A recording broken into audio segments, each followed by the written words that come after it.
autour de la table, Nicolas Doucerin. Salut Nicolas, fondateur de Valumène. Et justement, toi, tu es au contact des difficultés de certaines entreprises. Tu nous raconteras ça. Stéphane Van Nuffel, netinvestissement.fr. Salut Stéphane. Salut Stéphane. Aziz Seni, Impact Real Estate. Salut Aziz. Donc, on va parler d'Uber, Aziz. Il y a longtemps qu'on ne s'est pas étripé sur Uber, dis donc. Moi, ça m'a fait des souvenirs. Ça m'a fait des souvenirs. Le moment de ma vie, il y a eu 2 moments où je me suis vraiment fait insulter comme rarement du fait de ma profession de journaliste. C'était, et ça reste une surprise pour moi extraordinaire, c'était la loi Macron qui modifiait les modes d'installation des notaires. Vous vous souvenez de ça ? Oui. Les notaires ont une capacité à monter dans les tours que je ne soupçonnais pas et une richesse de vocabulaire que je ne soupçonnais pas. Mais le plus dur, c'était Uber, les taxis, le jour où il y avait quand même le feu sur le périph', porte-maillot. Enfin, ça a été, le feu sur le périph', ça a été un combat phénoménal. Menotté devant les caméras, embarqué. Enfin, il y a eu... Bon, d'abord l'emploi. Donc, on avait commencé à en discuter hier. Il y avait un chiffre que j'avais pas rappelé aussi hier, c'est quand même que donc l'économie française a créé 95 300 emplois, portant ainsi à 561 000 le nombre de nouveaux postes enregistrés en un an. Et ça, en fait, j'ai appris ça aussi hier. C'est pour l'instant un rythme historique. On est toujours sur un rythme, mais tout simplement jamais vu. Voilà, en termes de création d'emplois. Bah quoi, tu dis une super nouvelle. Ben oui, c'est une super nouvelle, mais c'est surtout... Non, mais je veux dire, ça prend à rebours tout ce qu'on pensait. Tout. Que ce soit sur, globalement, la productivité, les technologies, etc., et tout, qui allait réduire le volume d'emploi, et puis l'idée que l'emploi était corrélé au PIB, et qu'avec un PIB qui est quand même pas extraordinaire, tu pouvais pas créer une masse d'emplois. J'ajoute un truc avant de vous faire débattre, qui m'a beaucoup intéressé, puis après on ira sur les propositions d'Aziz.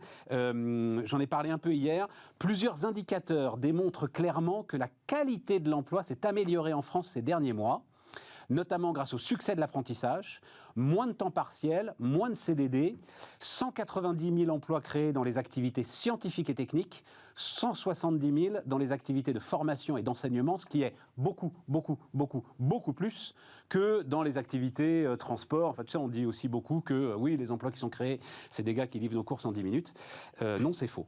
Voilà, on a quand même des trucs bien autour de la machine à créer des emplois. Comment est-ce que tu regardes ça On regarde, c'est l'analyse, il faut prendre un peu de recul. D'abord, il faut savoir que sur l'emploi des cadres, on est au plein emploi. Ouais. Aujourd'hui, on a un taux de chômage qui est proche de 4%, légèrement en dessous. Ça correspond en fait au plein emploi. Et nous, on le ressent tous les jours d'ailleurs auprès de nos clients. Ouais. Il y a une demande qui est très forte. Je partage complètement l'analyse sur les emplois beaucoup plus qualifiés.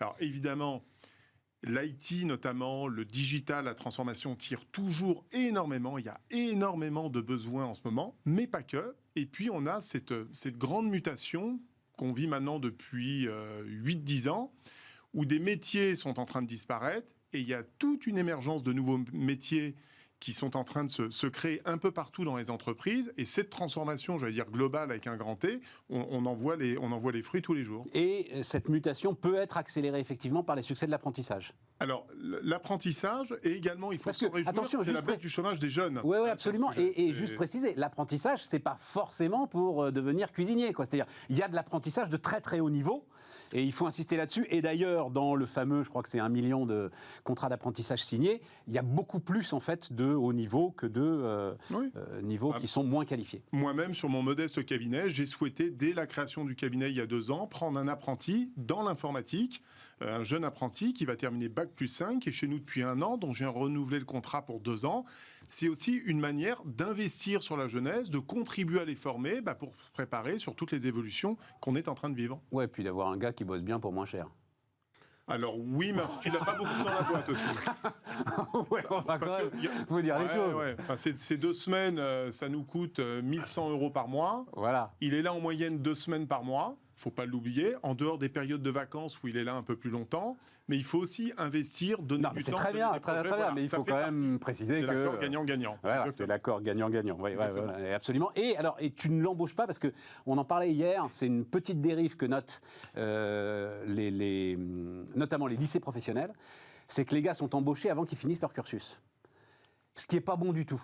Non, Donc en fait, ils partent, ils n'ont pas le diplôme, et puis ils n'ont pas l'ensemble de l'environnement de ce qu'on appelait à une époque les humanités, dont ils ont besoin aussi. Tu ne peux pas seulement être un bon mec IT, il faut aussi que tu aies quand même des notions à peu près claires de savoir écrire, savoir vivre, savoir compter, savoir tout ça, quoi. Enfin voilà, donc il faut les laisser aller au bout du cursus, quoi. Il ne faut pas brûler les étapes, il faut aller au bout du cursus. Et encore une fois, c'est un deal qui doit être gagnant-gagnant. Il y a évidemment l'école d'un côté qui doit transmettre les savoirs, permettre aux jeunes de suivre son parcours, mais l'entreprise doit aussi investir parce que c'est pas un salarié qui a 2 ans, 3 ans de métier, c'est quelqu'un qui se prépare à rentrer pleinement dans la vie active, et pour cela, il faut le coacher, il faut l'accompagner, il faut lui donner les bons projets, il faut l'aider à monter en compétences pour qu'il puisse s'épanouir et demain devenir un salarié qui sera pleinement autonome et qui pourra développer ses compétences au sein de l'entreprise.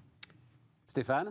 Ah bah là, je souscris à 100%, parce que de toute façon, on en avait déjà parlé sur ce plateau. Moi, je trouvais depuis plusieurs années que notre problématique, alors n'en déplaise à la CGT, sur le fait que c'est la faute des patrons, évidemment, si on ne trouve pas d'emploi dans la restauration, enfin les métiers difficiles. Mais ce qui n'est pas faux.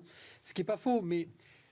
Tu vois, dans cette branche-là. Je sais que c'est de la provocation. Non, c'est pas de la provocation dans cette branche-là. Quand tu dis à Nicolas, c'est pour payer moins cher, il y a donc cette idée généralisée que même qu'on nous, dans nos entreprises de services plutôt confortables, avec des gens qui vont finir à Bac+5, qui ont donc des carrières dans l'IT à peu près écrites d'avance, parce que le monde va tellement se digitaliser que ça va être les rois de demain, ces jeunes-là. Bon, bah même là, on a encore ces vieux réflexes de dire, bah oui, mais alors on prend un apprenti plutôt que de prendre pas un apprenti. Bah si, parce qu'en fait, l'apprenti, tu le prends, tu le formes comme tu veux, et tu le prépares au futur emploi dont tu as besoin pour de vrai. Donc je vais dans ton sens de la caricature. Ça, c'est de la pré-embauche. Ça permet en fait de le former comme on veut. T'espères que c'est de la pré-embauche. Justement, c'est là où je voulais en venir. C'est que moi, je le dis depuis plusieurs années. On s'était réjoui sur ce plateau de à l'époque 700 000 contrats d'apprentissage, parce que finalement, le système éducatif, en tout cas de la formation secondaire, même haut de gamme, même sur des lycées professionnels, peu importe. Il échoue un peu. Donc on va continuer à se réjouir de tout ça, mais on va continuer à dire qu'on en est arrivé là, nous, chefs d'entreprise, à prendre des alternants en pré-embauche pour finir de les préparer, parce que l'école, je résume, ne les prépare plus au monde du travail. Les humanités dont tu parles, Stéphane, je l'ai déjà dit, moi je fais de la gestion de patrimoine, on publie beaucoup de choses juridiques, etc. L'orthographe, c'est dramatique, y compris sur du Bac+3, du Bac+4, du Bac+5. Ces humanités. On est au-delà de l'humanité. De base, on parle de l'écriture dans un métier où l'écriture, la diction, le vocabulaire est extrêmement important. Un wording où tu te trompes juridiquement, tu te fais taper sur les doigts par l'AMF, la CPR, etc. Donc toutes ces choses-là font qu'aujourd'hui, cette pré-embauche est devenue quelque chose de très, très, très important pour nous. Et on le voit, parce que là, je viens de sortir de plusieurs mois, d'embauche sur des métiers de conseil, sur des métiers d'IT, de développement, etc. On ne trouve pas.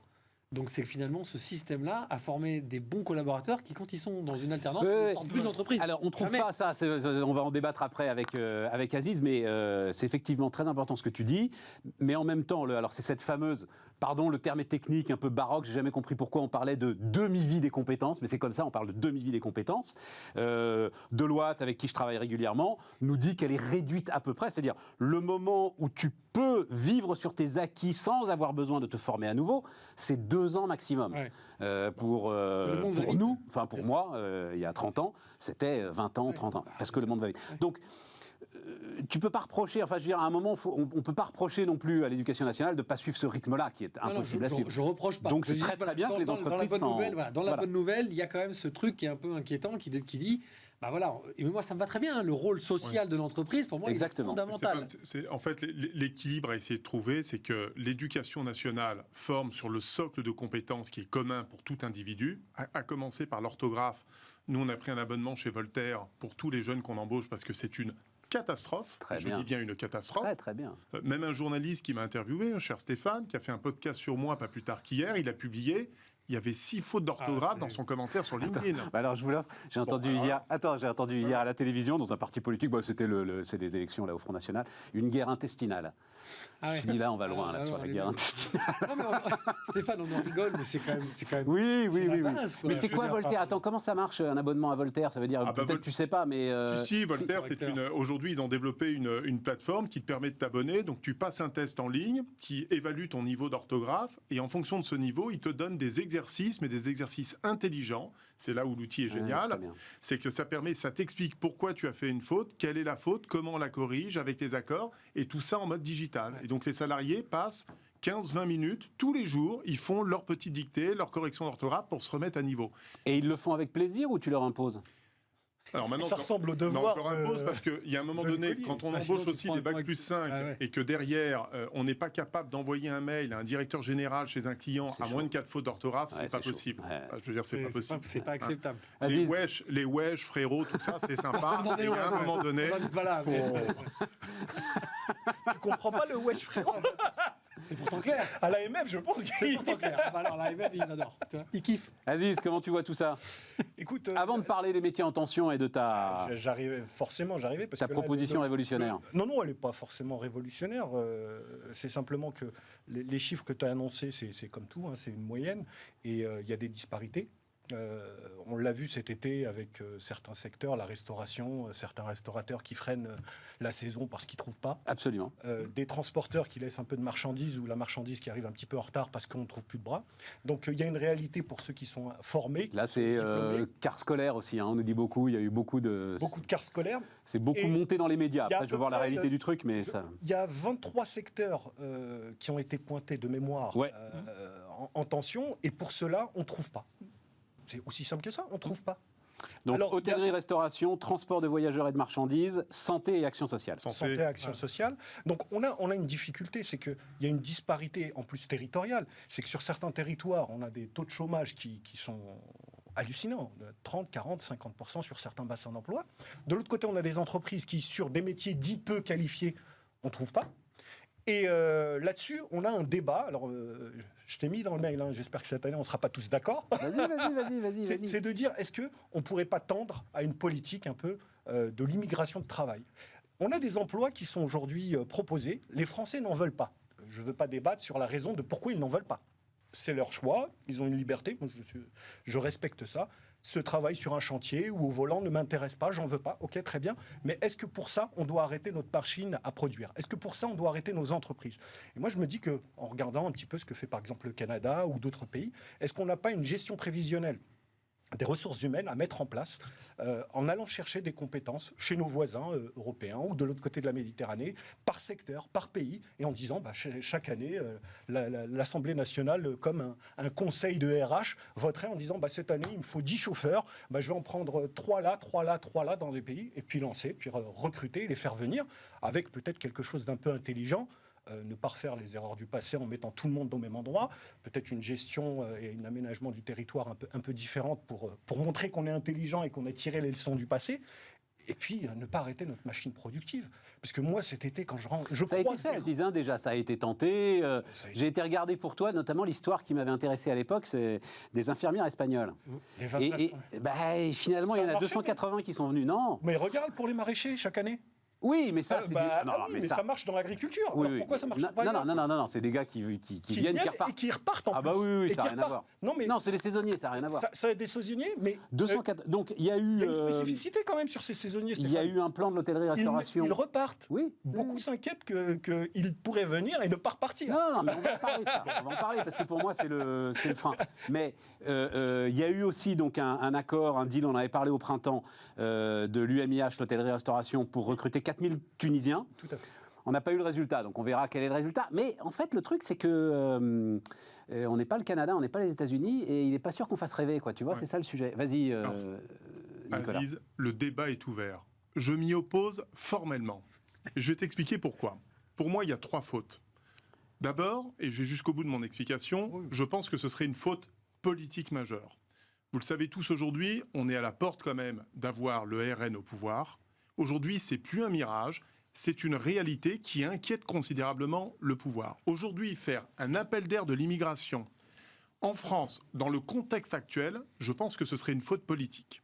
La deuxième faute, c'est une faute RH. Tu parlais de la gestion des ressources humaines que je partage complètement avec toi. Avant de s'attaquer, de faire venir de l'immigration, je pense qu'il faut d'abord et avant tout trouver des solutions pour gérer, je le répète quand même, nos 5 654 000 chômeurs, toutes catégories confondues. Oui, mais tu peux pas dire toute catégorie. Non, je suis obligé de te couper là, pardon. Non, tu peux pas dire toute catégorie confondue. Stéphane, on a déjà eu ce débat. Reste à 3 millions. Déjà, ça suffit. Tu as 3 millions, mais tu n'as pas que ça. Tu as beaucoup de chômeurs aujourd'hui qu'on n'arrive plus à insérer, qu'on ne remet pas dans le mouvement du travail. Tu vas pas expliquer à un mec à Non, mais allez, binaillons pas là-dessus. Reste à 3 millions. Reste à 3 millions, c'est pas notre sujet. Vas-y, continue. Non, mais dans la gestion des ressources humaines, je pense que avant qu'on arrive au plein emploi dans tous les secteurs, il faut d'abord s'atteler aux hommes et aux femmes aujourd'hui qui sont finalement, pour une grande partie d'entre eux, désocialisés. Je rappelle qu'il y a un chômeur sur deux qui est un chômeur de longue durée. Tu fais de la politique. Non, c'est de la politique. Il a commencé avec une argumentation idéologique. Oui, d'accord. Moi, si je suis vous êtes chef pas d'accord. d'entreprise... Attends, Aziz, attends, du calme. Tu veux du débat? Vous n'êtes pas d'accord là-dessus, et on va s'arrêter là. Ok, Zemmour, pas Zemmour, machin. Après, il y a le RH. Oui, c'est ça. Mais si, tu parles. Bon, peu importe. Après, il y a le RH. Non, mais en plus, je te suis là-dessus. Il y a une tension sur ce sujet-là. Je pense que ce ne serait pas bon politiquement. Au niveau des RH, ce qu'il dit, c'est tu as aujourd'hui une force de travail dans le pays.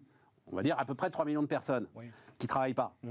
Avant de dire je ne vais pas les faire bosser, c'est vrai que, et c'est d'ailleurs un petit peu le sens de ce que veut faire le gouvernement, par une réforme de l'assurance chômage et par une mise en tension de Pôle emploi, tu vas quand même d'abord essayer de les faire bosser.